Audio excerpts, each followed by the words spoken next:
funny. I've been going back to all the older shows. So I've gone as far back as the very first video show, and just I hopscotch back and forth from an old show to a recent show, back and forth, back and forth. There's such a difference between the old shows and the new shows, how it's progressed much better. So one biggest takeaway, what do you notice?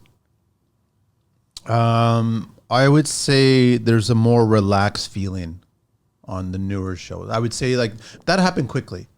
I would say that happened quickly though. But in the first ones, I think we're all just trying to get our feet wet. We're trying to figure out what to do. And I think you can quickly see that it's really about the conversation. That's what I like about it. I think that, and I don't want to boast about this particular show or even all these new segments that we're working on and all kinds of stuff. I just think that we're so focused on helping. Simple as that. So, you know, I still have this mindset of at least one person's listening, then it's worth doing. As crazy as it sounds, right? Yeah. That was always the mandate from day one. If there's one person listening, right? And it's refreshing. You know, I had a conversation with you not too long ago where I was just like, there's a lot of times that I'm doing the show or I'm doing all kinds of stuff that are associated with the show. And as we think about entrepreneurship and we think about what we want to try to create, you start thinking, what's the point?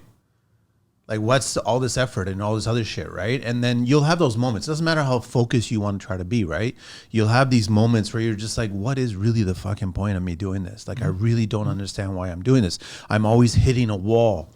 And I'm always being told, not necessarily directly, verbally, no, but I feel like I'm being told no, right? And then out of the blue, I'll get a text message or I'll get a DM, and that person will say, I just heard that recent show, a show I wouldn't think I would associate with that person connected with. That's beautiful. And I like that. So it's like the TNT shows, Teresa's show, you know, the first one that she did, they're connecting with tradespeople. I don't care about, you know, in the early days when I was doing the show and I started veering off and we wanted to do more mental health shows, we wanted to actually talk about the tradesperson and what they're going through. You had some certain people that were like, here's the genre. I'm following a construction podcast. I only want to fucking hear construction talk. I'm sorry, but there's a person behind the construction talk. Yeah. So I want to talk to the person, right? So that's why I think in my mind, TNT is a success. It's always going to be a success for that reason, right? So that's why here we are again, Jonathan. Like we're talking about another show where we're going to talk about, what do you want? You want to tackle... There's a lot of stuff going on. There's constantly a lot of stuff going on, and there is some positivity going on with certain tradespeople. But a lot of people are reaching out to me. I'm sure they're reaching out to you on life sucks, man. It just sucks, right? It just sucks. And then I just wanted to share a quick quote that I came across here on social media from @Michelle C. Clark. She just said, take that break, take that nap, take that trip. Take what you need because this world will take everything from you. And if you don't take care of yourself. Yeah, it's true. Everyone, like especially tradesmen, the masculine driving force behind them is like this whole provide 100%, constant provide, family, significant other, business, suppliers, everybody just provide. But never in that equation is them. That's the problem we have right now. Right? Where do you want to begin now? I think right there, I think that you've touched on something that strikes a nerve with me is, as a man, the way that society has conditioned us with presuppositions and transfers and everything we've brought forward from our own childhoods. It's as a man, it's be the protector, be the provider. And if you're not, you're less than. And then it weighs down. And guess what? Then there's an armoring up that occurs. It's like, holy shit, what's wrong with me? It's always that question. What's wrong with me? Why is he or she succeeding and I'm over here and I'm not able to provide for my... And then it just spirals out of control. And this is actually interesting. I found myself... I'm going to pivot right into this because I found myself at a stag on Friday that I shared with you and I'll share with the audience out there. Beautiful stag, right? You know, happy. It's a great fundraiser for the individual. 500 folks. Huge Italian background. And it's been a while since I've been to a stag that size. And I reconnected with some friends that I hadn't seen for a while, and it was an honor and a pleasure. And this actually sort of came up, and it started around, you know, leadership. I was talking to a gentleman, and he's a professional construction leader. He's leading a couple of different sites, great teams, and I start asking questions, my curiosity questions on the workforce, some of his pain points, some of his challenges, some of his leadership styles. And he's an exceptional leader that's been doing this for 25 years, right? And what makes him an exceptional leader? Oh, he demonstrates a level of empathy that most don't have. Okay. He demonstrates a level of self-awareness that is often dismissed. So he was sharing some stories with me. And I said, well, how do you know what goes through this guy's head? Or, I'm asking him questions. He's like, first I ask questions. He says, and then sometimes I reflect upon myself and say, what did I do to cause that to occur? So he has the self-awareness to look internally and then take that externally. His first thought process is to think that if there's something wrong with one of his employees, that he had a cause of that? No.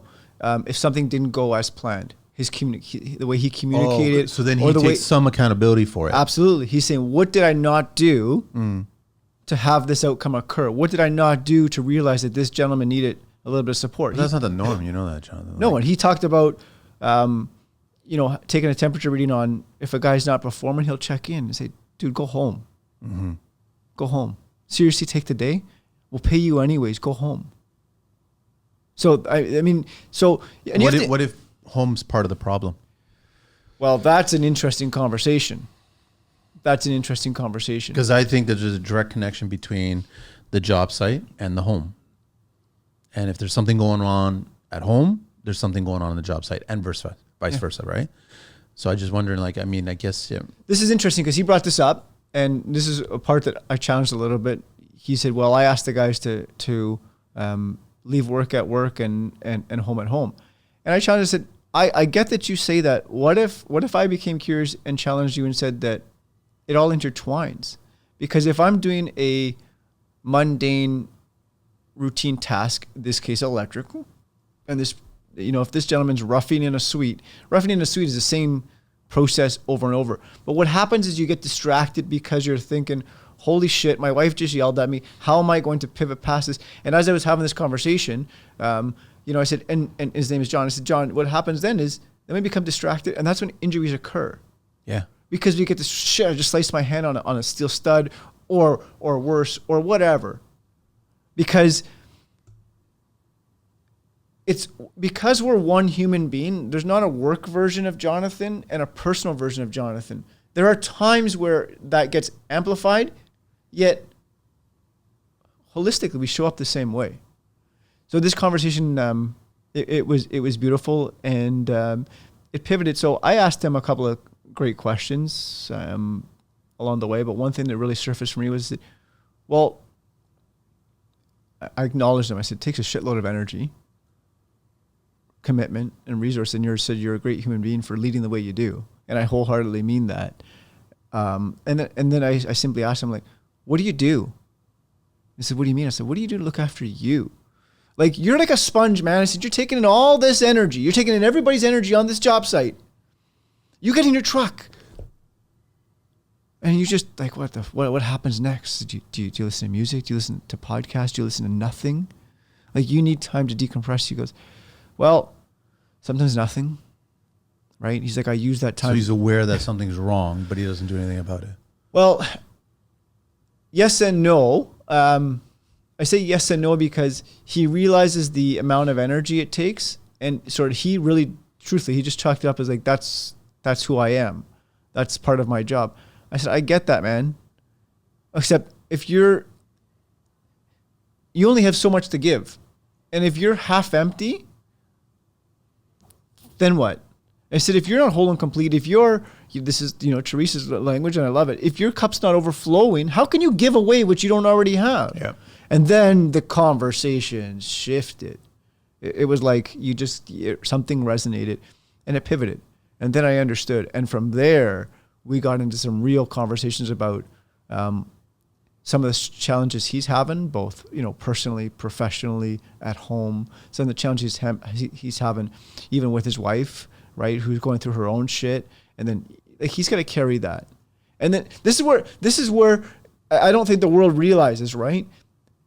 This gentleman, me, it doesn't matter. We all carrying shit, and then it's got to show up to work like a rock star every single day and say, okay, team, let's get our asses in gear and make this job great. And then he's going to report to all these people. And that's fucking heavy, man. It's a performance. It's performance. I want to get a sense of his situation. So how old is he? He's married. How long has he been married? How many children? How long has he been in construction? Like things like that. I want to try.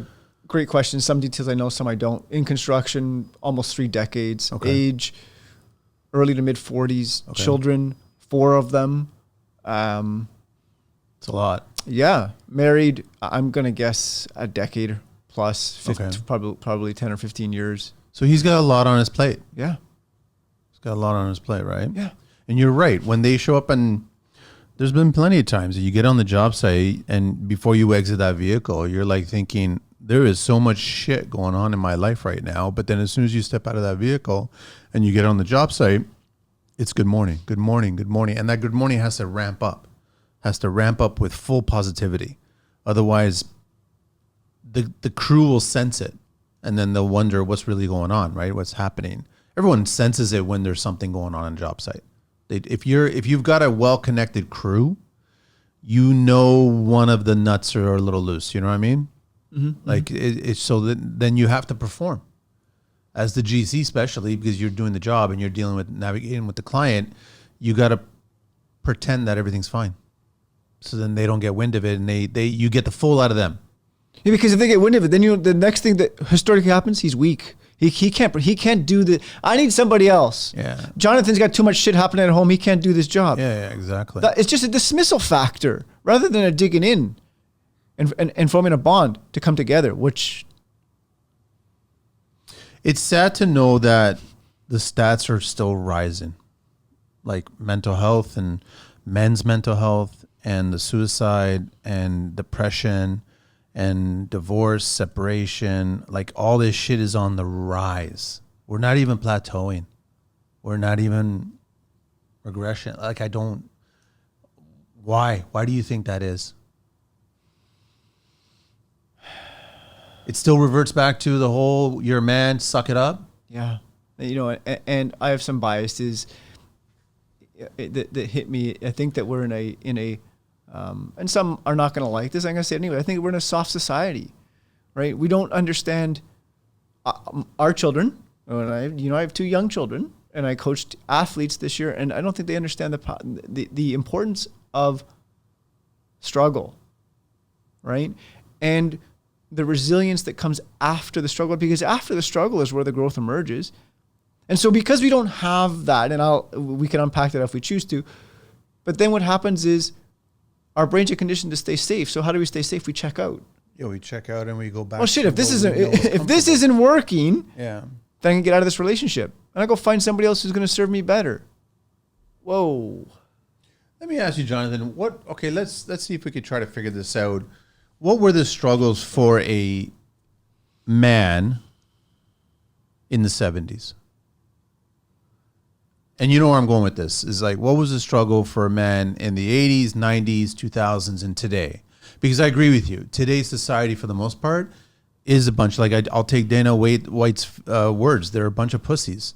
Sure. Like this generation is a bunch of pussies, right? They just don't want to deal with any struggle whatsoever. They want everything to just align perfectly. But you don't grow. You don't grow. You never grow. So I can only assume in the 70s, it was really hard if you were an immigrant, you're coming up. And you obviously got bullied if you were an immigrant. Doesn't matter if you just came here and you're in a school system. You're still bullied if you were not that background. Yeah. And then when you got a job, you were bullied. Like we were constantly being bullied. And then you were being paid shit. Like, I mean, I'm 52 and I remember getting my first job at 13 and you're getting paid $3.25 an hour. That's a huge amount of money for me at that time, right? $3.25 an hour. And you're still being bullied, right? So like what were the men in the past struggling with versus what are the men struggling with today? So I know what I know. And I think that the struggles, there's similarities across the board. When you talk about the 70s, what's interesting, again, predates me, except the history that I know suggests that in the 70s, when you're working as an immigrant, you're really grateful to be working. Yeah. And you're really proud. Yeah. Like I'm a construction and proud. And you're doing it, and there's an understanding across the board at home within the family that you're the sole provider and you're the protector, and sort of that allows things to occur. I think what happens along the way, and again, to keep it super succinct for me, is that as technology has advanced, technology has made life a little bit easier, right? It's added stresses in different ways. It stresses that if you think of the stressors that we deal with today, the sort of the gossipy shit that, oh my God, this person said this or did this, it's not a struggle.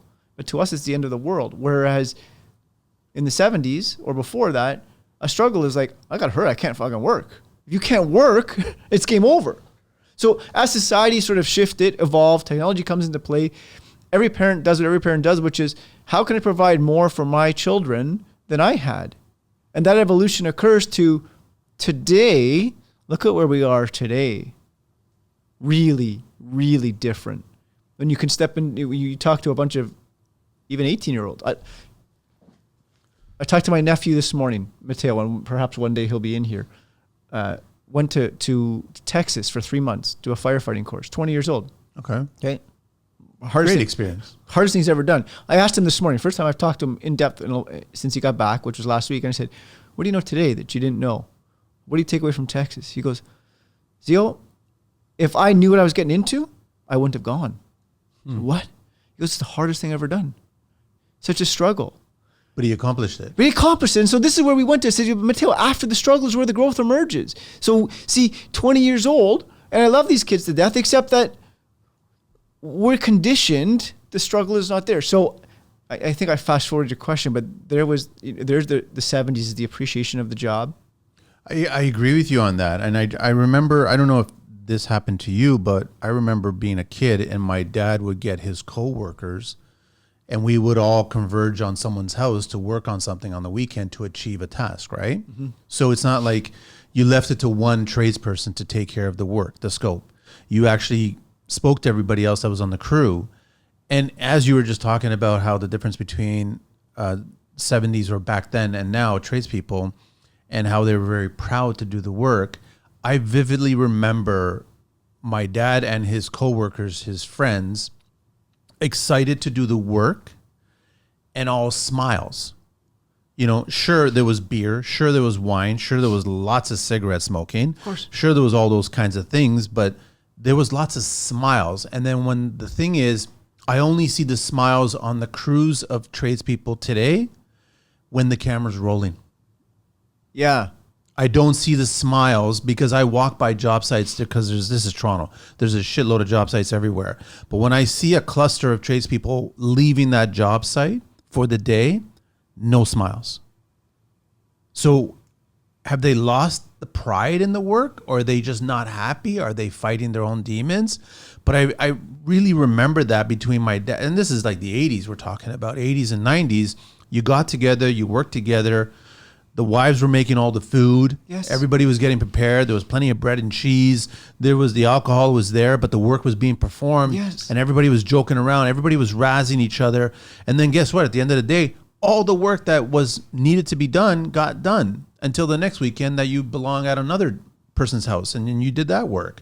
But that's not happening. And there was today. no, oh my God, it's 8 hours, we're done. It was like, no, man. We're here for the day. It got done. If it was dark at night, then make the pasta and we're going to sit down and eat a bowl of pasta together. Lights came out. Like it got done. It got done. Right. But what I remember is the happiness attached to it got done. Right. And they never looked at it like a struggle. They never looked at it like a chore. They didn't. And you're right. Today, I think they look at it as a chore. I don't want to achieve that. But if your nephew never did that, I'm sure he's already thinking about what the next challenge is going to be for him because he's accomplished that. He said it to me this morning. He's like, look, now I've accomplished this in 3 months, the hardest thing ever. And everything else seems easy. 3 months is a blink of an eye. So now you can figure out what else is next and then to do it. But here's what showed up when you talk about that moment, because I have those vivid memories too of the superstar that coming out, the pasta, here's you want a beer, cigarette smoke was everywhere. It's just what it was. But so, you asked a question of like, what do I think has changed? One thing that I vividly remember is when it's break time or lunchtime, we're all sitting on top of a bucket or a coil, and everybody's got their coolers, and that's that. I just vivid that little white cooler with the green lid. You always kind of open the lid like, what do you got? And everybody's making fun of everybody, or the fucking Italian over here, this guy here. We don't. So there's a disconnect right now. What happens at break time? First of all, people are scattered. Everyone goes to their ways, and they pick up their device. So there's no like that shooting the shit. There's no, Jonathan eats, 2 meatball sandwiches and this guy eats this and this. There's none of that. Everybody's kind of just like, can I stay isolated and hide out? And is it 15 minutes? Is it 30 minutes? Like, to me, that's a big difference because the connection is lost. And when that connection is lost, I don't have trust to say, Manny, this is what's going on. Manny, can you give me a lift home tonight? Because, my wife took the car. I don't know. There is, I would blame a lot to the technology, and it's funny. So every day for the last few years, I walk early in the morning and I walk late in the evening after dinner, right? I'm trying to get back to this European mentality. Like when you travel to Europe, you have a meal and you go for a walk. You can have a dessert while you're walking. You can have a coffee while you're walking. The thing is that you're walking. You're just walking and you're saying hello to smiles, right? And so I get a little frustrated because I don't walk with my dogs anymore because I don't have my dogs, but I see other people walking their dogs and they're on their devices. And then I remember recently there was this woman, she was walking and she stopped. She just stopped. And the lead just started going on and on with the dog because the dog was doing what a dog does, right? And she was just engrossed in this device while the dog is trying to get further, like try to go continuously on the walk. And as I'm crossing the intersection, I'm just like, I was tempted to yell at this woman going, man, put that shit down and pay attention to the dog. Because the dog was just trying to go forward. They just wanted to go discover something new. That's what dogs do. Meanwhile, she's stuck on this device trying to respond to a comment or respond to a text or respond to it. And I'm like, that shit ain't that important. I don't care. Because if it's life-threatening, you wouldn't be walking your dog. So it is literally a distraction. Simple as that. And your dog is there. Go discover. So I agree with you. Like today, you have a break. Everyone goes and Uber, restaurant, pick up food, device, smoke break. But there's nothing, nobody's connecting with each other when they should be. Yeah. Listen, you said it earlier, I think it was this week or last week, about social media, and you were quite succinct. Get off social media and start saying hello to people. Connect with. That's where the work is. Yeah. Face-to-face connections. That's what's lost. The face-to-face connections. Because when you trust somebody, that's the currency. Everything else becomes organic after that. So Howard, I know that I told you off mic that I'm not wishing this, but I definitely am going to see a huge increase in divorces, separations. The economical times are going to dictate that that's where we go down.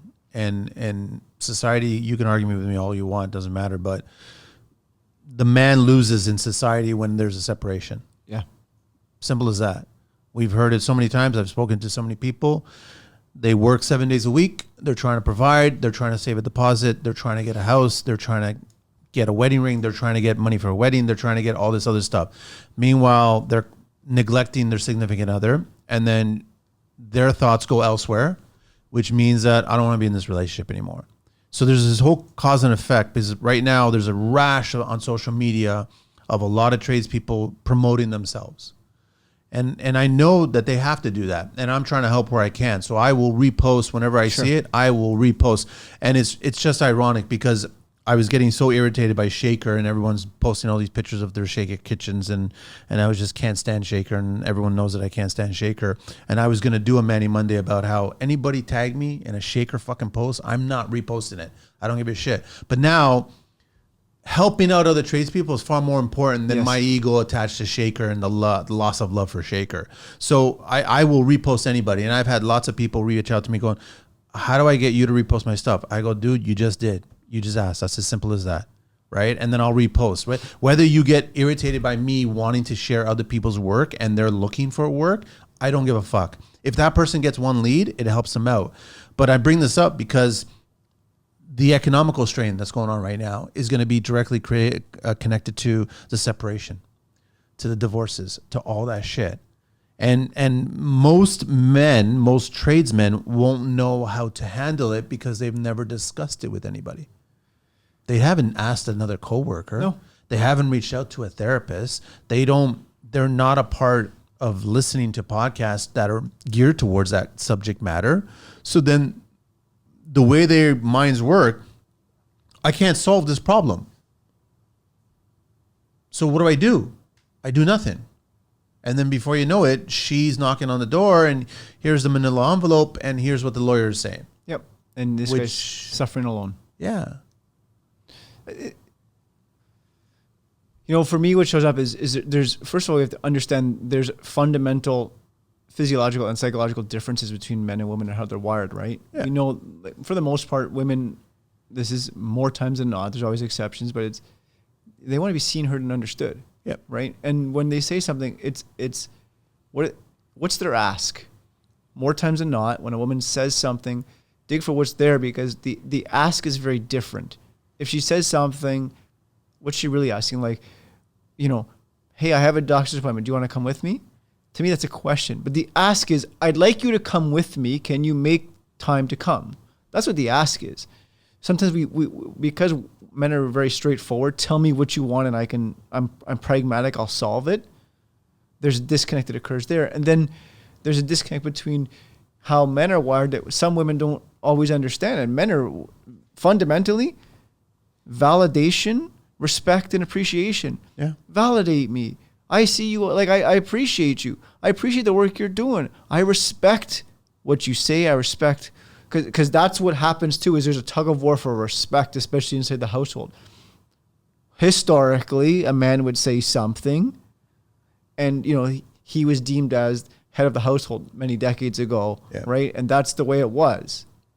Now there's a tug of war that occurs that just because the provider, the man, says something, there's a tug of war that occurs, and the woman's like, well, no. So the respect is diminished. There's the tug of war because things are not happening the way they used to happen. Right. So then she's taking the lead on that. And now she's solving these things on her own, which starts to question, well, why do I need this person around then if they're not taking care of those things? Yep. It's as simple as that, right? It's easy for us. Trust me, it is extremely easy for us. It's a shoemaker argument. It's really like you go to work and you provide your skills for a living, and the things that tradespeople accomplish are insane. You erect structures, you make them safe and sound, you intricate tile, trim, all kinds of details. You do all this stuff for complete strangers, and then you neglect your own property. And the problem is that you're not there for those 8 to 10 hours, maybe even longer, 5, 6, sometimes 7 days a week. But other people are there, whether they're their family, the children, friends that come and visit, family get-togethers, and everything's still in disarray. It compounds. It totally compounds. And I would start suggesting that a lot of these tradesmen that are maybe getting a sense of this, just fucking take the hour or two and take care of something around the house.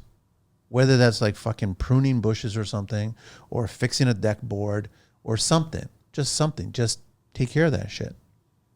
I know it's hard to find the time to do it because you're being pressed by work to get this done, to get to the next job, because you can't get paid until the next job starts. I get all that shit.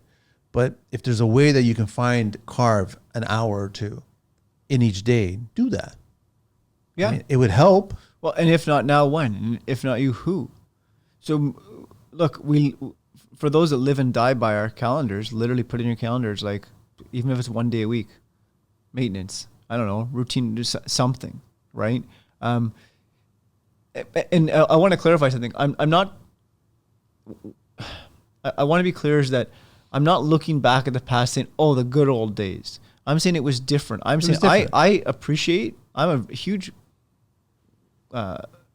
fan, is the only word that comes to mind, of evolution, and the importance of evolution. I'm saying is that what's happening as the evolution's occurring between men and women in relationships, where we need to close the gap a little bit is that conversation piece in between. Because, the man is evolving differently, the woman is evolving differently. I'm not the same person I was 20 years ago. I'm not the same person I was last week. It's true. Like, I mean, No, look, no, we evolve. everybody, if you don't evolve, I don't know, you and I won't get along. It's as simple as that. You have to start figuring out, okay, what is the next step? Yeah. Right? I had this crazy idea in my early days of social media. I was trying to start this stupid business because I was the only one in my circle of those friends at the time. This is a long time ago, like 15 years ago, right? I was the only one in the circle of friends that knew how to build something. Okay. Everybody else had different careers, right?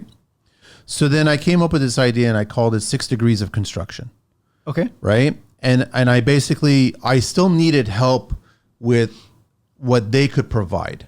So I started looking at the circle there and I was like, okay, fine. So you're a computer person. Okay, fine. You're a business person. Okay, fine. I'm the contractor, right? So I know a thing or two.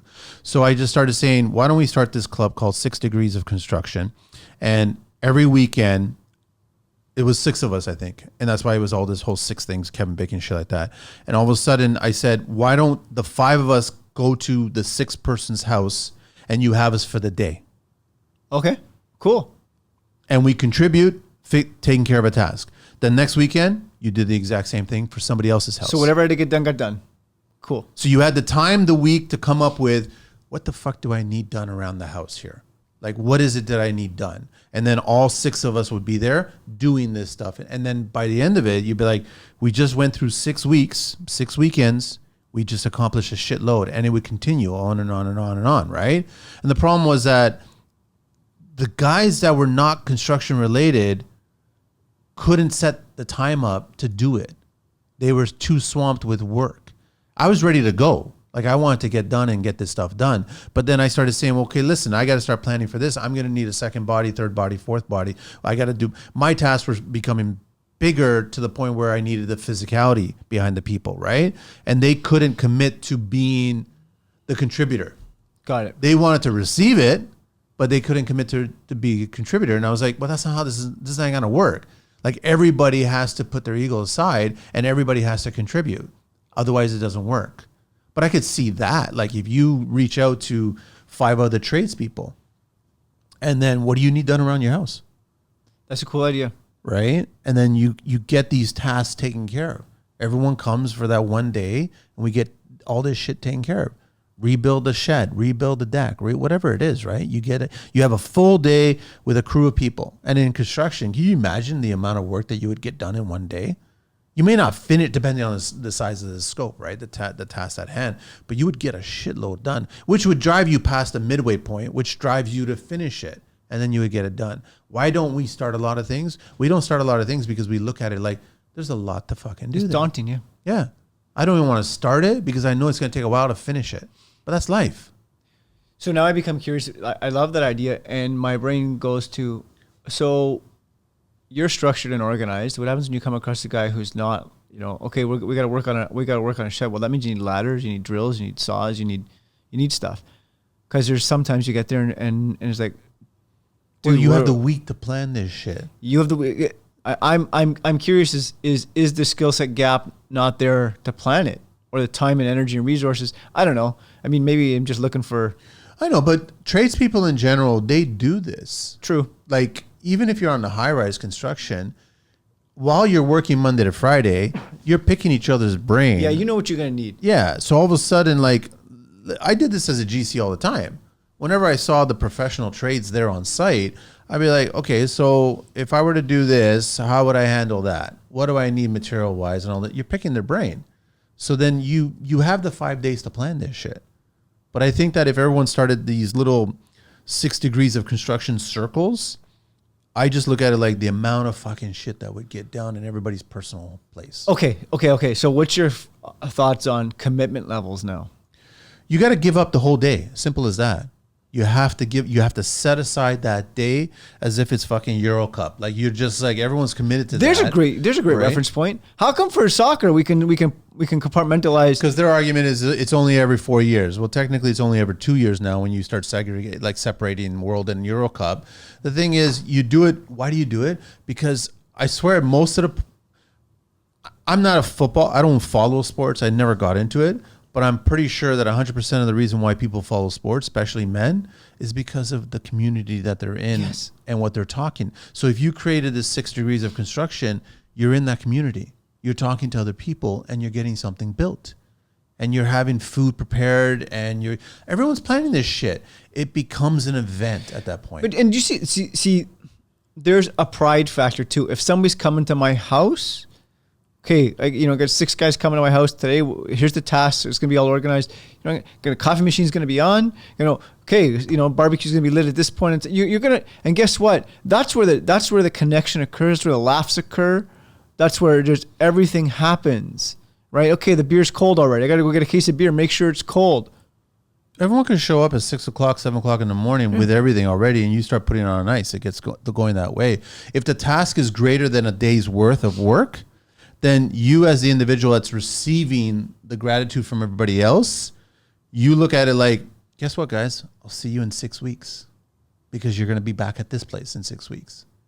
And that's how it could totally fucking work. Like, you'll get so much done. And then plus, you'll be providing for your own family. You'll get shit done. So you'll be taking care of that list of stuff that needs to get done. You'll be reconnecting on a personal level. Because now you're at a person's home and now you're talking as friends. You're not talking as coworkers, right? So then I think there's a deep connection there more so than on the job site. This is beautiful. Like, look at the layers. So when somebody comes to your home, there's a trust factor. You're going to bring certain people to your home, and then it's like you're checking the box of getting a task done. If you have children, they're seeing this. Maybe they're engaging in it. Maybe they're not. If you have a partner, all the tradespeople who bring their kids over, and the kids could have a play day there you go, on their own, right? While you're doing the work. And the partners in the relationship are seeing, okay, so Jonathan has heard me over the time saying that we got to fix this, get this done. So he couldn't do it himself. He's pulled in the right guys to do it. Does the younger generation, okay, I know about family get-togethers. We always did family get-togethers and you'd have everybody there. But does the younger generation today, because I don't see it, does the younger generation today get together amongst themselves? Define, what age gap are you talking about? What do we do in Europe? Having a get-together and a dinner meet is an event. Yeah. It could be Monday. It could be Wednesday. It could be any fucking day of the week. It could be any month of the year. It's just dinner with friends, sitting down. In Europe, it's mostly old and young, not necessarily all family. But I find that in North American culture, it's only family events that attract that. But I don't think of anybody that's actually just like, Jonathan, bring the wife over, sit down, and then bring so-and-so, and just complete, not necessarily strangers, but friends in waiting, getting together and just sitting down and just shooting the shit. I don't think it happens. It doesn't happen. And it certainly doesn't happen on the whim, right? Like, you go to Europe and you see somebody, hey, come over, and all of a sudden they're at your home, right? Oh, I saw so-and-so, and you haven't seen this person for 10 years. You know what they say to you? Come over. Sit down. Here? Sit down. Right? Sit down, have a drink. We're making this, right? And that's what I'm trying to figure out. I think there needs to be a reconnection on a bunch of shit. And I bring all this up because I definitely think it will help avoid separations. It will help having all these problems in your personal life, which are carried over to the work life, which are going to just compound at that point. Hopefully it works really well. Maybe it doesn't, but at least you have some great memories. Put the fucking phones down. Nobody has a phone anywhere near them. If you're coming over to do work, or you're coming over to have dinner, or you're coming over to just hang out or whatever, the phone should never be around. Who gives a shit? I think a lot of people revert to conversations about, did you see this post? No. Like, who gives a fuck? Why don't we just shoot the shit? It was great to see Steve recently, a friend of mine, who's also, I've been having a number of conversations about him picking up and leaving Canada. He wants to just go to Portugal, right? Sure. And he just did a post where he shared it and he spray painted it outline. He goes, fire pit. Next picture, fire pit complete. Wood inside already burning. Nature's fucking social media right there. You just sit around, beer in hand, as many chairs as you can, and fill those chairs with people, and then have conversations. Yeah, and you bring up fire. There's look at the things that, there are certain things that really humble human beings. I don't care who you are. It's fire and water. Yeah. You sit around a fire. Or you hear water. Or you hear water. River. You're staring. You talk about fire, but you stare into a fire pit, and something just happens with your mind, and then all of a sudden. You remember the 80s where they started putting fire on TV? The fireplace channel. I was like, that was the dumbest thing ever. Couldn't smell it. You could hear it, but it didn't have the reverb of a natural fire, and you couldn't smell it. It's like you couldn't have any, flints fly out. Like it wasn't. I was never. I didn't like it. I was like, it's fake. Well, it's back to social media. Yeah. Right. Just go outside and do it. Oh, it's illegal. Your neighbor's going to complain. Go outside and fucking do it. Simple as that. Because what's it going to do for your soul? That's far more important than a Karen neighbor complaining that you shouldn't really have that going on right now. That's a risk. I go, there's a hose right there. We have competent adults right here. If anything gets out of hand, we can put this out within seconds. No problem. Yeah, but see, it's interesting. Like the armor goes up right away. It's not that, Peterson brought up a really good point about the pandemic, how, everyone started connecting it to World War II. And he said over 30% of people were more than happy to tell on their neighbors during the pandemic. If anybody was having fun, they would call the authorities and tell on their neighbors. Just shut the fuck up. You know what I mean? And I tell you, if you started some sort of 6 degrees of construction club, you'd have a bunch of people doing the exact same thing. And all of a sudden you'd have really well-meaning conversations between individuals. You know what I mean? You're probably going to stimulate each other. You're probably going to challenge each other. But in the end, I think what's really unique about tradespeople, the objective at hand. So when you're calling these people to come over, I need to build a tree house for my kids. Yeah. Here's a sketch I did. And then if you get a really well-established tradesperson, here's the 3D model that I did, and then start sending that to everybody. You know what I mean? So everybody has the objective in their hands. So then even if you start having really heated conversations between each other, both of you or all of you will easily say, and all of you will respect it, shut the fuck up. Let's focus on the treehouse. Yeah. And then you'll respect that. And you'll go, yeah, you're right. Let's focus on the treehouse because the kids are waiting. And the other thing that shows up is when you talk about that is you're stimulating an opportunity to provide, if welcome, to say, can I share a thought with you? How about we augment the treehouse and make it like this? And you ask, hey, Jimmy, you ever wanted to, swing up to your treehouse? Who knows, right? Yeah. Because we've got some highly skilled folks out there that creativity gets suppressed. Why? For so many different reasons in life. I'm telling you, there's something there. And if you're not already doing it, I only assume that there probably is somebody doing it. But I mean, we're used to on the job site. I was always doing this, and I didn't give a shit about the Ministry of Labor. There was always beer on a Friday afternoon, especially in the summer months. There was always a cooler of beer ready to rock and roll. And I didn't give a shit about it, right? At the end of the workday, when we're all done, let's have a beer. We're not handling power tools. We're not walking around the job site. We're not drunk. We're just having a sud with a friend. Simple as that, right? And so, yeah, it goes against the laws of today regarding job sites and shit like that. But I didn't give a shit at that point. There's time and space to do it. I mean, totally. Maybe it's a coffee. I don't know. Maybe it's a beer. I don't know. Like whatever the flavor is. Everybody's onto sort of different. No, everybody can be different though, right? Right? Like just hang out. I used to do this thing with Mississauga Hardware. Fuck, I haven't done it in a few years, but I should do it again. I continue doing it. I was always beer clause. Santa Claus, beer clause. So I would bring as much beer as I possibly could to Mississauga Hardware just for the holiday week, right? And the thing is, though, I never brought domestic beer. Okay. Like I would just always explain. Like the first year I did it, I brought it to them. They're like, Manny, I'm a Bud guy. I'm a Coors guy. I go, I don't give a fuck what you are. Here's the cases of beer. And I did it on purpose because like myself, that's how you discover Red Stripe. That's how you discover Teskey. Yeah. That's how you discover 1640. All these beers, different beers.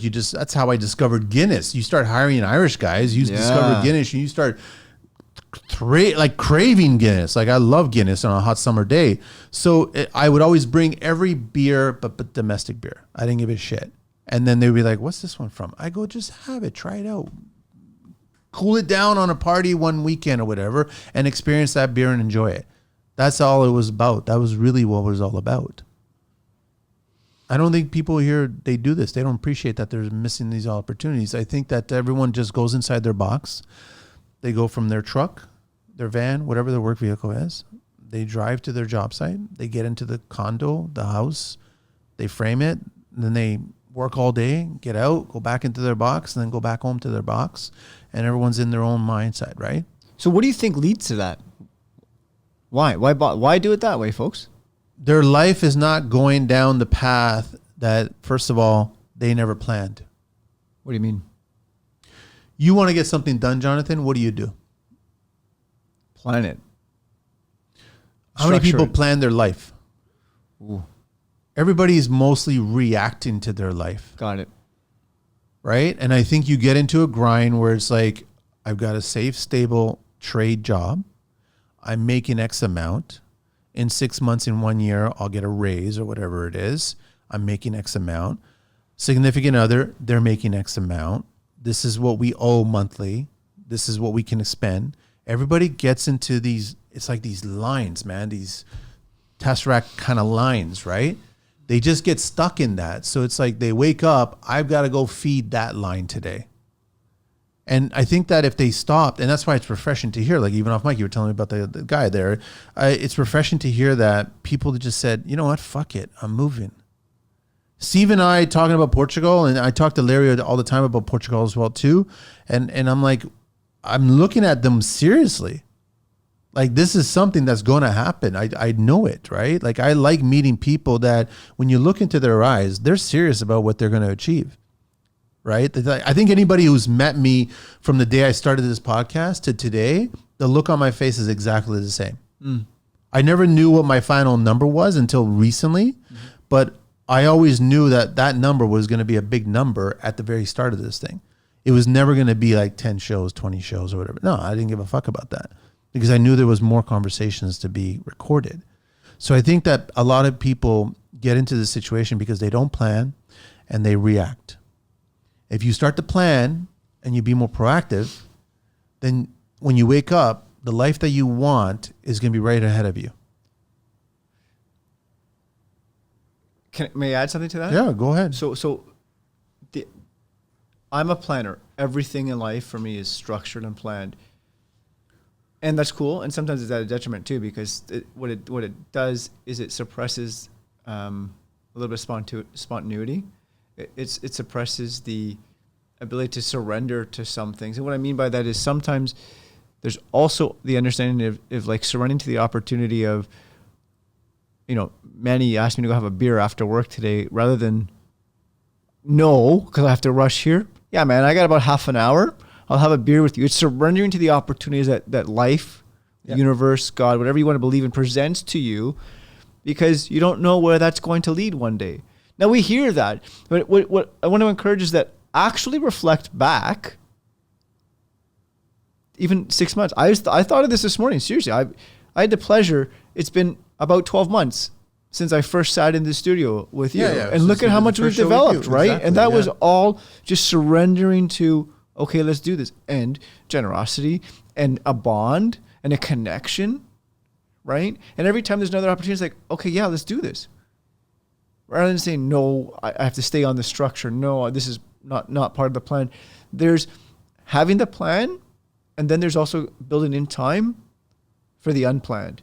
Because we know this, right? Our brains like certainty, but if things stay certain too long like this, we get bored. That's why there's uncertainty in life, right?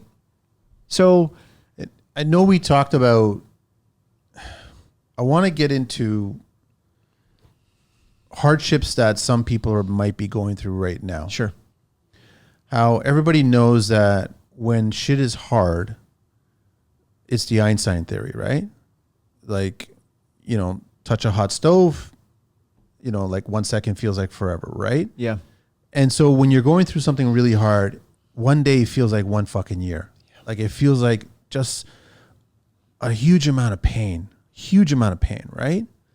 And I know that you and I, we've had a conversation earlier this week where we were talking about certain people's situations. And this show's not about sharing specific names. It's sharing the situations, because I honestly still believe that everybody's going through the exact same thing. So you can relate to it, right? And a lot of them are thinking, I don't know how to fucking get out of this. I don't know how to get ahead of it. I don't know how to survive it. I don't know. And what you and I, when we were talking, what we came up with is that it's crumbs. It's tiny little wins, like extremely small wins, right? So if every day you can have one little good thing happen, it's going to contribute to all that bad that's happening in your life, right? And so you got to focus on that one little fucking crumb of goodness, right? And then take it to the next day, and then find another crumb and another one and another one. Before you know it, you've had a year where a lot of little, doesn't matter how fucking small, a lot of little good things have happened. Even though this big, major bad thing is happening, i.e. it could be financial losses, it could be separation, it could be anything, it could be loss of life, it could be all these dramatic things, right? So it's like there's still some goodness there, right? And you got to really focus on those ones, I think. It's hard. It's really hard though, but you get a lot of people reach out and they start talking about, suicide comes up, not sure about what to do now. And you're going to unfortunately hear about this shit. You're getting a group of tradespeople that have been on social media for the last 15 years, heavy probably for the last 10 years, have been so mind adjusted on what the realities are based on social media. And then they're going to start going through life where they're going to get to our age, my age, right? And they may not know how to handle it. They won't know how to understand, okay, the whole world is stepping on you right now. I get it. Trust me. It feels like this fucking huge foot stepping on you right now. But when you look at it that way, guess what? Thousands people didn't wake up this morning. You were one of them that did wake up. I get it. Someone's stepping on you, but you woke up today. So you got an opportunity to do something good. Whether that's say hello, good morning to somebody, compliment somebody, something positive, let somebody in traffic, whatever, something good. Doesn't matter. All that shit's happening still. You still woke up and you still have a day ahead of you that somebody else doesn't. Yeah. There's value in that. Big time. Right? So it's just like, yeah, sure. You're going through, economical strain. You're going through, relationship hardships. Talk it out. Be the bigger person. Just like fucking, I'm here for you. Whatever. Simple as that, right? I know a lot of trades people want to say, I'm here for you. And you want to listen to them. I get it. I understand all that. But I think for the most part, a lot of people want to just have a glimmer of an idea of what they could possibly do to get out of this situation. I really believe that. I think just listening to somebody isn't enough. And I'm not saying that you start becoming this teacher and saying, here's A to Z that you have to do. This is what's going to solve your fucking life, because that's bullshit. That's not going to happen, right? But if you can listen and genuinely just say to them, come up with one tiny fucking microscopic good thing to do today, that will help you. Starting point. Yeah. I honestly believe that, right? So, I mean, there's people that have been reaching out to me last year, ready to suicide, ready to confront it and solve the situation that way. This year, they're different, which is a great thing to hear. There's other people, unfortunately, I can't get a hold of. And you start to worry. Of course you do. But as you get older, people will have health problems. You're going to hear about so-and-so. And then all of a sudden, people are going to pass. Whether it's on the job site, off the job site, people are going to have illnesses, right? So it's like you need to, this goes back to the whole struggle, and this generation is not prepared for all this stuff. You have to start preparing for this shit. A lot of this younger generation are not going through that because their parents are still around. Whether they spend time with their parents just at family functions, which means holidays, or if they're actually more better as a child to see them every single week or even call them every single fucking day. It's that whole thing about in your phone, that contact name that comes up on your screen that says mom or dad, you're not going to see that one day. That number is going to be erased one day. Nobody thinks about this shit.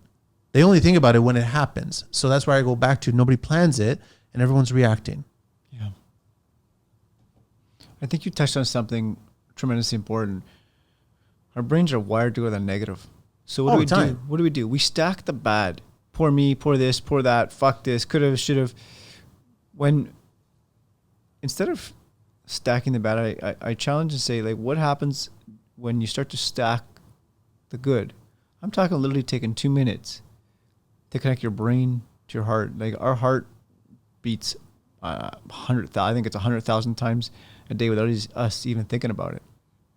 Right? Oh, we'd think about it if it stopped. Right? And so it's like, just think of even the small little things. Like, I had an opportunity to drive in today. Right? I had an opportunity to take a warm shower today. Right? And it's not a comparison of less than. It's a just for a moment in time. Stack the good, because we know that our attention goes where our energy flows. So if we're gonna have our attention on shit, I gotta make a buck. And listen, I mean, I'm not talking. I have these same struggles. I'm a human being too. Like, there's a lot, except that I would say the difference is to do the work. I believe in people having the right people around me. I know when to lean in. And sometimes, you know what? Sometimes I just don't even want to talk about it either. And that's okay. As long as you don't wallow down there. Because that's where it gets rough when you hang out there. Can you take time and not talk about it? Sure. Can you take time to reflect on it, however you reflect on it, whether it's going for a walk, whether it's whatever your flavor is. Sometimes for me, it's floating in a sensory deprivation. Sometimes listening to music. I don't like. There's walking. Have you ever tried walking backwards? It's very different, right? Purposefully walking backwards. And you should, by the way. It's actually right. It's very, very different, because you have to. All of a sudden, whatever I was thinking about before, now I'm thinking about. Holy shit! Uphill backwards. Uphill backwards is really beneficial. And it's not. I'm not here to beat on a chest to say this is the right way to do it. I'm saying find what works, but staying in the space of. This is where I'm at today. This is the way life's going to be. It's literally going to kill us. Isn't it funny, though, Jonathan, that everybody, especially in construction now, I think a lot of the younger generation, they don't want to be old trades. They are not. That might be the one thing that they're planning not to be. They respect the older trades like Jim Carrick. They respect these people because of the knowledge that they have, but they do not want to be 60 years old swinging a hammer. Right. They want to be entrepreneurs. And they want to be hugely financially successful and secure, mid-30s to late 30s at the max, right? Definitely not even in their 40s. They want to be just like running a business. That's as simple as that, right? But then there's that argument about who's really happier? That millionaire that's achieved all these things, that's probably gone through 2 or 3 divorces, who's getting to see their kids once or twice a year or some shit like that? Or the person who's making $100,000 a year, providing for their family, has their family, sees their family every single day, talks to them, interacts with them, giggles with them. Like, who's really fucking happy? The guy with all the money or the guy with all the life? There's no amount of money that can give you more life. Right? So I think you should focus on building your life instead of building your wealth.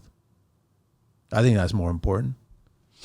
Oh my gosh, this and I'm embarrassed. I can't remember who actually originated the quote, but it's on my friend's wall, and it means so much in my life, and it even ended up in the book that I wrote. But the quote is, never get so busy,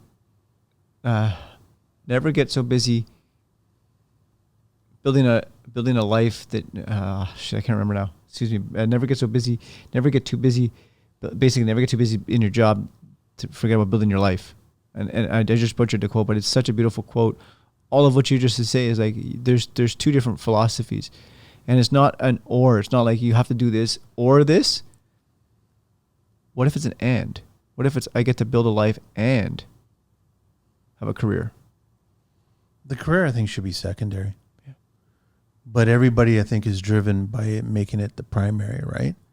Everybody right now, it's a little unfortunate. Like, I'm not one to share a lot of personal on my social media. Sure. Right. I've shared some personal on the show here, but I'm finding a lot of people, And it, you know what? All hats to them. They want to do that. That's fine. That's who they are. It's fine.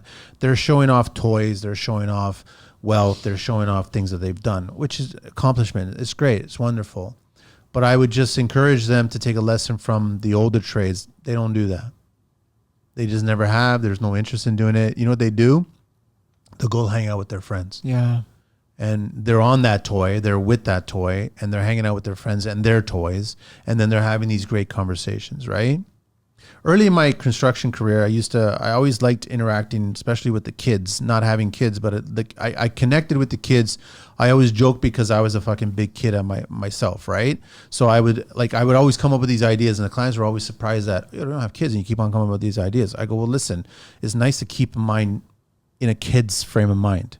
Sure. At any age, right? Because it just makes you look at the world differently. So a lot of kids, parents were asking me to come up with like little ideas here and there. And it all started with like, well, we want to build a little reading nook here because our daughter's a huge reader. She wants to read. So then I ended up coming up with this whole idea with this reading nook. And then there was a quote that I came across, and I can't remember. I got to find the photo. This is a long time ago. But then I went to a decal place and I got the quote produced, and then I put it on the wall. Oh, cool. I think it was a Winnie the Pooh quote. I can't remember exactly what it was, right? But the kid, she loved it. She was like, this is the best part of this whole rental. This little quote here, right? And then I did the same thing for my own place in the laundry room, and I came across a quote that's actually extremely fitting for construction. And the quote is, some of the most memorable days have the dirtiest clothes. Beautiful. So it was fitting for a laundry room. But the truth is, yeah, when your clothes are dirty, when we were kids, you fall off the bike and you got mud all over it. Like you put a tear, or you went and you baseball, soccer, all this, you played sports. There was always grass stains. You know, maybe there was puke because you threw up or something like that. And as an adult, as a tradesperson, you get all kinds of dirt and material all over and I'm like, some of the most memorable moments in your life involve dirty clothes. Yeah, I love it. It resonates so deep. Yeah, I was like, it was such a simple thing, and I thought, yeah, I'll go to the decal guy's sign place. I go, here's the size of it, this is the length of it, and then he gives it to me. It's no different than a decal that you would just put on a regular sign in an establishment, a business, right? And you put it right on drywall, and it's there, and that was it. And I did that for a few of my clients, right? Because I always came up with, I understood who the kid was, I understood where the kid was coming from. And I can only imagine what you could do now with Marvel and DC and all this other shit. You can come up with certain things, or I think it adds a little bit of a connection. It didn't matter. The point is you connected. Whether it's DC, Marvel, maybe the kid's not even into that stuff. I don't know. But what you did do was you were able to connect with that family. Yeah. At a level that. And they love it. And they loved it. And everything resonates from there. It's the experience you create. Yeah. Not the work. I love seeing tradespeople personalize their vehicles. Like, it's so refreshing after 15 years that the construction industry has evolved to the point where it's not a magnetic sign on the side of the white truck, right? It's more graphic designed oriented, right? And all of a sudden, I also like seeing little details on that vehicle that are a reflection of the person who drives that vehicle or the business that's been built. That says a lot about that person. I've always loved that, and that's probably one of the better things about social media engagement is people were coming up with unique ways of presenting themselves. You know what I mean? In an image, in a cartoon, in a caricature, like anything like that. And I was like, I love that. That's amazing the way that works, right? Isn't it? To me, it's a warm connection.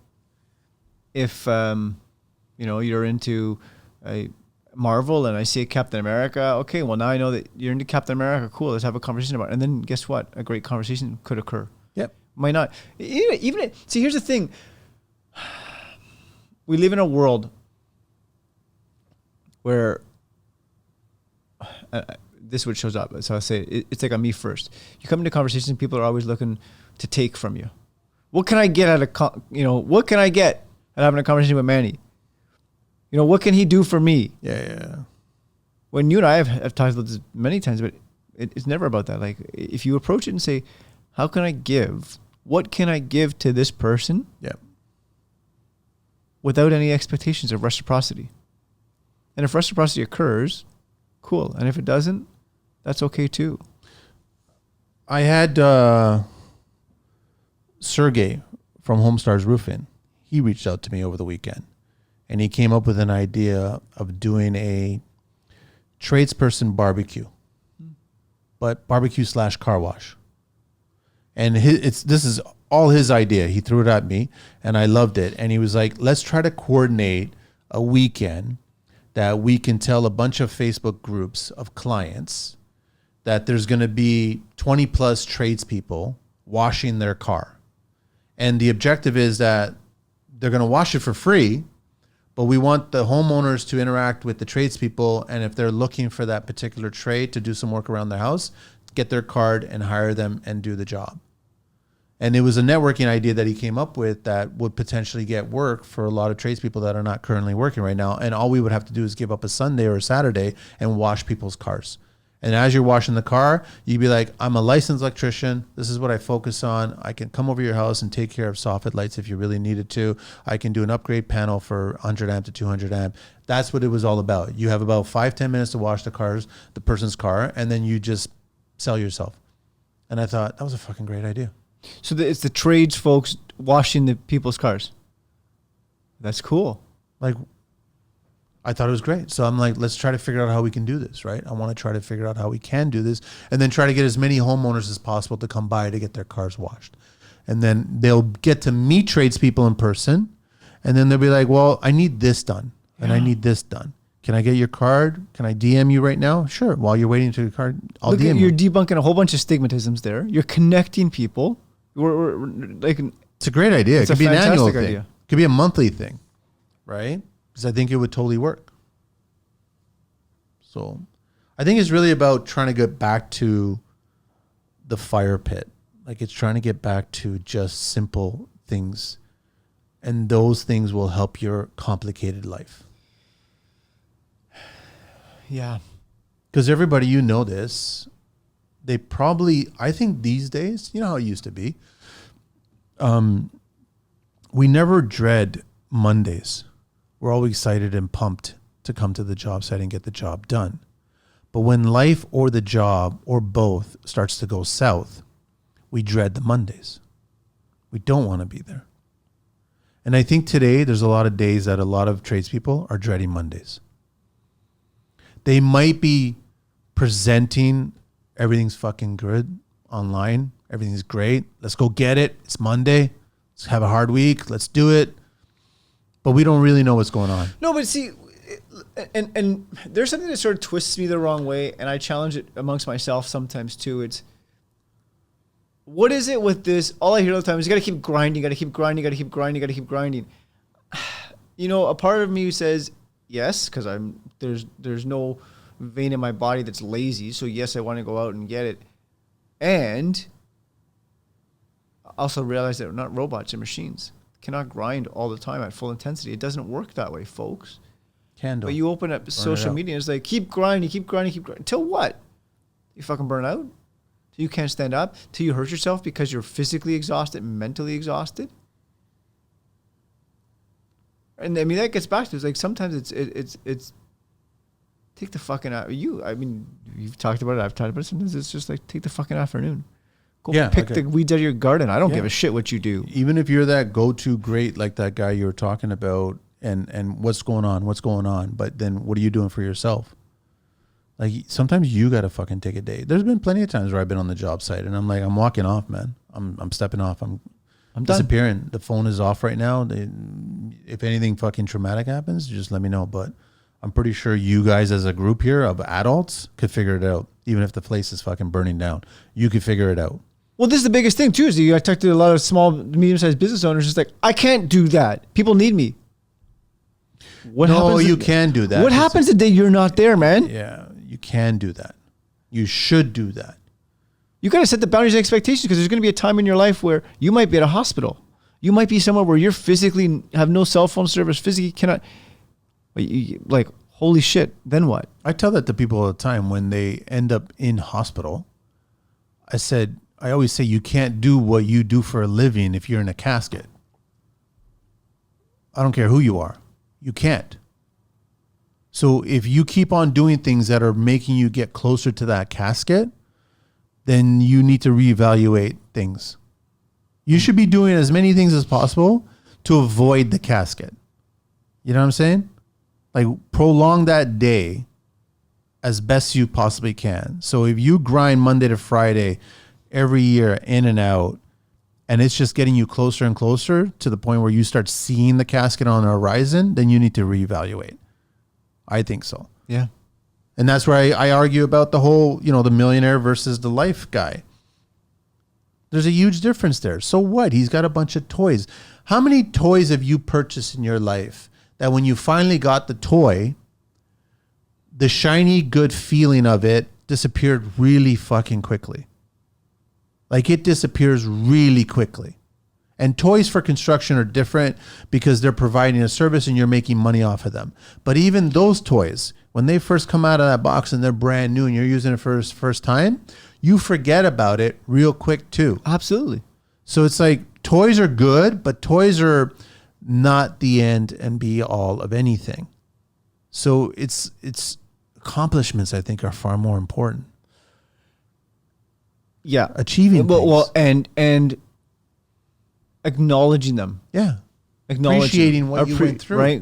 Again, we go back to what we don't do. It's like if you look back, we underestimate what we can do. Right? We're like, oh shit, I should be doing this. But just peel back for a moment. Like, let's take a little bit of a deeper dive. What have we accomplished in the past 12, never mind 12 months. Scale it back. 3 months, 90 days. Like 90 days flies by fast, and yet we can achieve so much in 90 days. We underestimate what we do. And then it's like never good enough. Well, we make all these stories. I could have done more. Buddy, you could have fucking, sure. We're going into July. I bet you any money for the first 6 months of this year, the economical strain that's going on in the construction industry right now is front and center on everybody's conversation. Yeah, I know it. They're all worried about what the next 6 months are going to be like. They're all worried about what next year is going to be about. And yeah, when you ride a motorcycle, the first lesson they teach you is look where you want to go.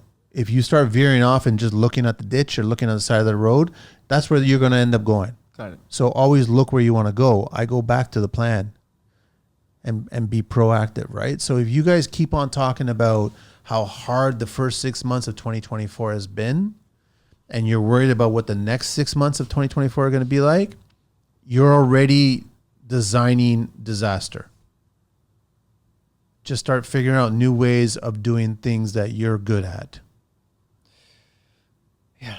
And when you talk about plan, actually, this is both personally and professionally now, Yeah, right? It's like 100%. Because it's a yin yang. They totally connect both of them. What happens at home happens at the job site. What happens at the job site happens at home. But you got to plan. Like, look, I want to celebrate Christmas with my wife, right? If something's going on today, again, I love what you said. Plan it. So 6 months from now, rather than saying, shit, I don't know what the next 6 months are going to be like let's envision that. What do you want? First thing, that's one thing human beings, we have a tough time deciding what the hell we want. You got the whole world to decide. So just like pick what you want. Right? Rather the market they have a hard time deciding. You know why? Because they don't think that they deserve it. Yes. They don't think they deserve it. So then why am I asking for it? I go, then fucking take it. Yeah, who the hell am I to ask for that? Well, who the hell are you not to ask for that? I think a lot of people are missing opportunities, right? So thanks so much for bringing the eggs, because I'm fucking big on eggs these days. I don't give a shit about anybody I don't listen to the government and tell me what to eat or what not to eat. I'm eating eggs that are from chickens that I know of, right? And I do the same thing with Gary from Mayor's Carpentry, which is amazing. And the best part of me getting together with him once a week to go get the eggs is not about getting the eggs. It's about having a little glass of port. And we just shoot the shit of what's currently going on. That's all we do. We just shoot the shit. Hour, sometimes 2 hours later, I'm finally leaving with the eggs, right? But it's really about, in all fairness, it's like 2 or 3 glasses of port, right? Depending on the situation. But it's just like, it's really about that engagement. That, I think, is what's missing from a lot of tradespeople's lives these days. I think they're missing. If I was a minister of labor, I would implement that every Friday you have some sort of beverage at the end of the workday. You decide whether there's alcohol or not, and there's no fines will be issued because the Right. job site is done. That's one of my first things that I would do for being a minister of labor, because the cause and effect of that outweighs the stigma associated with society on that. Yeah. That's how I look at it. Yeah. I'm not saying you start drinking while you're working. I'm saying while the work is completed and the week is done and everybody's provided for the site and for their families, share a beverage with a coworker and make that friend a good friend. Yep. That's what I'm talking There's a about. responsibility there, right? Yes. And you're using, it can be whatever the hell you want it to be. You choose the flavor, folks. Right? But that makes it fun. And we talk about getting people into the industry, keeping people in the industry. It's about Nobody's connection. talking about that. It's about the connection. If I was training anybody to get into the industry, I'd be saying that. That's exactly what if you ever get an opportunity to start a construction business, make that a mandatory deal on yours. Casual Fridays, whatever it is, right? When you connect with it, it's the connection.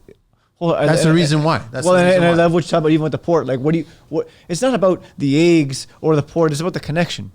Because you understand what's going on in his life. Conversation that comes he out understands, of that. yeah, something organically is going to show up and you're going to be driving, walking, doing whatever you're doing. Like, holy shit, Gary said this, right? Or Gary's just like, oh, now I understand what You Manny's never talking know about. what you might problem solve with somebody else. Yeah.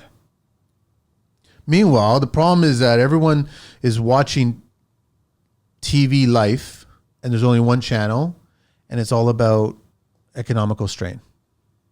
That's all they're How to make fixated on that. and how to make $1 million fast. Like, here's how to do it. Well, guys. those are the two flip flops of both sides, right? The extremes, and it's just bullshit. Like nothing ever. If you got it fast, it ain't gonna stay. Simple as that, right? So if you worked really hard for it, then you'll have it for a long, long time. And that includes the friendships that you build through construction, off construction, whatever it is, with clients. Like it's all part of that shit, right? I think there's a big misconception that sometimes gets misunderstood as well, is that you put in, you get out what you put in, right? Anything that, and I love what you said, anything that came fast ain't sustainable, right? It's the years, it's the effort, it's the intentionality behind. Well, that's how the guys that have been in the business for 3+, 4+, 5+ decades, that's how they've survived, right? I mean, in fairness, it's all changing nowadays. It's more difficult now. But there is some hope on the horizon, so to speak, with the changing of the government, with bullshit. There's a lot. And start preparing for all that shit. Start planning for all that shit, right? But I think that if you got together with good friends, be very particular about them, and you started hanging out with each other and you help somebody else as they help you out on a weekly basis, you will not dread that Monday as much as you're dreading it today. Yeah, I love it. I feel pretty confident that you will not dread it. You'll be engaged in wanting to do it again the following weekend and the next weekend. And before you know, the summer's come and gone, and you've had so many really stimulating conversations, and you've learned so much from other people, and you've helped out people, and people have helped out you. And we know how tough it is for tradespeople to accept help. Even ask for help, yeah. Even ask for help. We know how difficult it is. So if you can mask it with a act of kindness of contributing your skill set towards their family, still help. You didn't ask. They didn't suggest, but they did. Right? And stuff got done. It's beautiful. Like, doesn't it, and it goes through my mind, doesn't it build sustainability? That's what's kept humans alive for centuries. Yeah. Is working in tribes, working together, helping each other out. Yeah. Not taking. But right now, I think everybody is just holding their cards really tight with everybody and just worried about, okay, but like you said, they're geared towards the negativity. Like they just, something happened to me this week where I thought there was like a no hope kind of situation, certain things. And all of a sudden I discovered that it was nowhere near that. Like it wasn't that. So it's like, that, I don't know who said that recently, where it's like 90% of the thoughts in our heads are all about things that never happen. So I was assuming this was going to happen this way, but it didn't go that way. It went actually positively. And I was like, well, fuck, that's just ridiculous, because for the last month I've been thinking this, and that's not the truth of it. It's actually been this, which is actually better. So I'm not perfect, but I mean, I go through the exact same situations that everybody else is going But through. what shifted for you after you realized that? Like, what'd you learn out of that scenario? I just learned that I can't continue going towards the negative Wow. all the fucking time. I can't.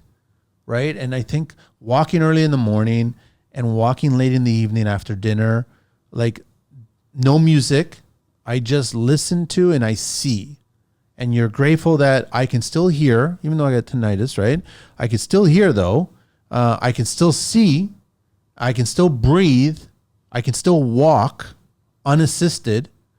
Like I'm doing pretty good compared to a lot of people that maybe had an accident in traction in the hospital, you know, like suffering painfully, whatever. So it's like, I'm not wishing that you get into that situation. I'm just saying that don't forget about the little good things that you do have going on in your life. May I ask about the walking for a moment? Yeah. I think it's really cool. And you know, maybe the audience out there, it might serve them well too. Like when you go for your walks, what's it like? Like, what do you do? What's your routine? I pay attention to nature. So you said you're not listening to music, you're not listening to anything. I pay attention to nature. I look at how green certain trees are. I pay attention to other homes. Sure. I pay attention to what people have done to their homes.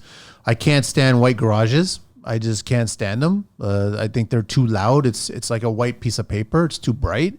I compliment homes that I think certain people have done little unique things. There's one homeowner, he built this little wood kind of swing bench that probably is a little too small for Frodo, but he's got flowers in it. And I was like, you know what? I could totally fucking build that one weekend, like, and paint it. And like, that's actually, I look at it like, okay, there's a little project I could possibly do. I pay attention to people, just what little things they're doing for their gardens. I say hello to a bunch of fucking squirrels and rabbits. For some weird reason, recently, rabbits don't veer off. You know, like most times when you get too close to a rabbit, Yeah, they take off. I'm literally walking like a foot away from a rabbit and they're not moving, man. They're not going anywhere. I'm not a threat. I don't stare at them. I don't jump at them. I don't startle them. I just literally walk by them and I'm like, okay, then there you go. It's almost like I'm in a fucking Disney movie, you know, way before the bullshit. And it's like the animals are fine. They're just doing their fucking things. Squirrels are gathering up all their nuts and shit like that. Rabbits are fucking eating all kinds of greens here and there. I see plenty of rabbits in my backyard and shit like that. So it's just, I pay attention to my surroundings. I pay attention to cracked concrete. I pay attention to cracked pavement. I pay attention to, you know, damaged curbs. I just pay attention. I start noticing a bunch of shit That you would never noticed. I know for a fact to build a fence on a 6-foot panel or an 8-foot panel is the worst way to build a fence. I look at fences that were built a year or two ago, already twisting, splitting, falling apart because they're built on a 6 or 8-foot panel section. And I'm like, it's the worst way to fucking build a fence. But marketing, Home Depot, social media has designed people to design fence and build fences that way. I think it's 100% wrong. Then there's only one homeowner in the area that has built the fence the way I think it should be built, and it looks fucking stunning, right? So it's just, I just pay attention. I look at, you know, you take a look at planes. Like today, this morning, I saw a plane. I saw the whole belly of the plane. It was odd. You know, sometimes you don't see, the belly was on the perspective of my view when I was looking up, right? It wasn't straight up. It was on an angle. So it must have been banking at a certain angle, but it was a big fucking plane. And I saw that whole belly underneath there, right? And then I was like, that's interesting. I didn't see that before. That's kind of interesting. So I pay attention to my surroundings. I do that. I used to do that all the time on the job site. I would always just be quiet, be on the job site, and pay attention to my surroundings. Those moments were the best moments for me to come up with solutions for problems that were already arising, and the clients or trades were asking me to solve it. And with a clear head and a clear vision, I was able to pay attention to how to solve it. And then I would contribute my thought. And then it'd be yay or nay at that point. But at least it got me to a point where you can clearly think about what to do next. It's beautiful. That's how I look at it. So it's I encourage anybody to do it. It's a 5-kilometer walk. Takes 40 minutes, right? It's just like 40 minutes, man. 80 minutes of the day. It gets you in a different state. So, and you know, and I think the last thing to just to touch on that is you build it in. Like when people say, man, I don't have 80 minutes.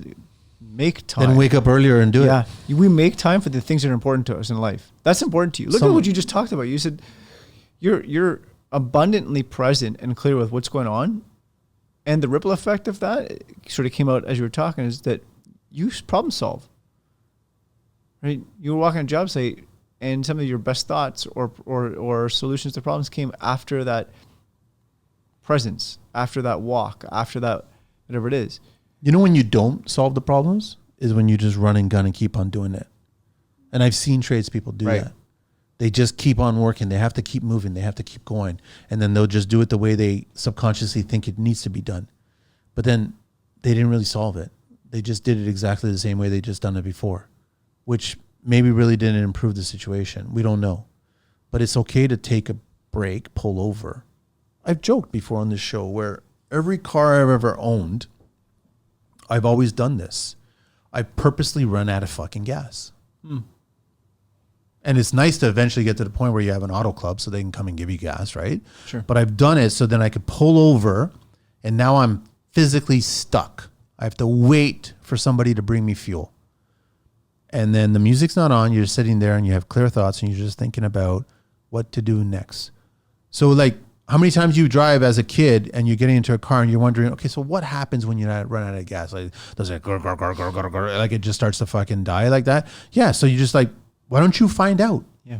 Be in the safe lane, be in the curb lane, be ready to veer off the highway or the road or whatever, knowing that this is going to happen. You know you're getting to the very end of that tank, right? So you prepare for all that shit, but then now you get to a safe spot and you're totally bone dry tank.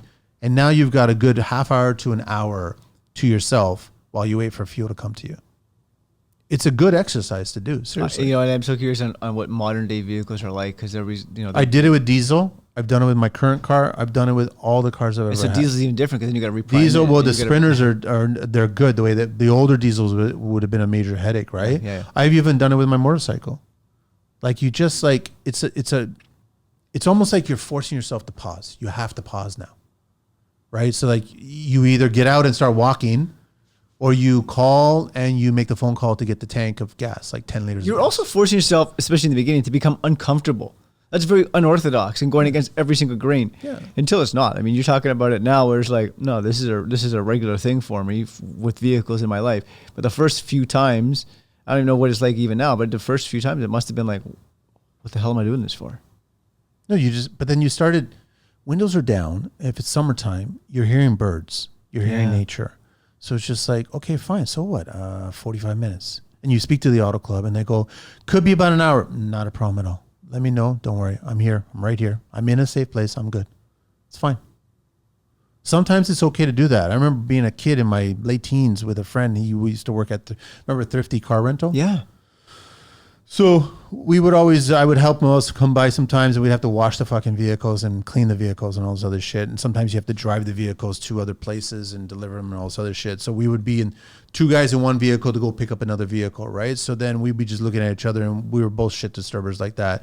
And he would look at me and I would look at him and we would both kind of think to ourselves, what happens if you're on the highway and you put this in neutral or you put it in reverse? Right? And I was like, I don't fucking know. Even before you finish saying, I don't fucking know, he's already putting his hand into reverse. And all you hear is this engine just like make this sound that's not really good. And then he puts it right back into drive and you keep on going. And you're like going, okay, yeah. And then you deliver it to the person. They're like, okay, everything good with the car? I'm going, perfect. Car's perfect. Sometimes you just should do something that you're not so used to doing. Which is, and thank you. Without hurting somebody. Of course. Without hurting somebody. Of course. You can, Right. again, this is sort of like full circle. You've planned for this to do it in an appropriate manner, yet you're still doing something that's unorthodox and uncomfortable, which every sort of buzzer in our society says don't do that. You're conditioned and programmed to follow the script in this manner. I think it's good that a lot of people start to question their daily routines. Like you should question it. I'm not saying get rid of the exercise. I'm not saying get rid of the eating healthy. I'm not saying any of that shit. Spending time with family, all that stuff. I'm not saying any of that shit. I'm just saying question the day-to-day that's consuming your life. Right. question that and figure out if you could alter that script a tiny bit. And then that could possibly turn into a bigger alteration that will benefit you and your loved ones in your family, right? Which I think it will. You could probably think it's selfish or whatever, but I don't give a fuck. But you don't know what you don't know until you do. Yeah. So how else are you going to know? Is there anything else you wanted to talk about before we wrap it up? Oh, I think we covered a lot today. I think that there's always a ton more to talk about, and you know, there's lots of time and space to do so, right? I think that there were some, you know, nuggets of gold that we talked about today. That if it lands with one person, then like you said, job well Simple done, as man. that, man. Job well Simple as done. that, right? We So- impact one person.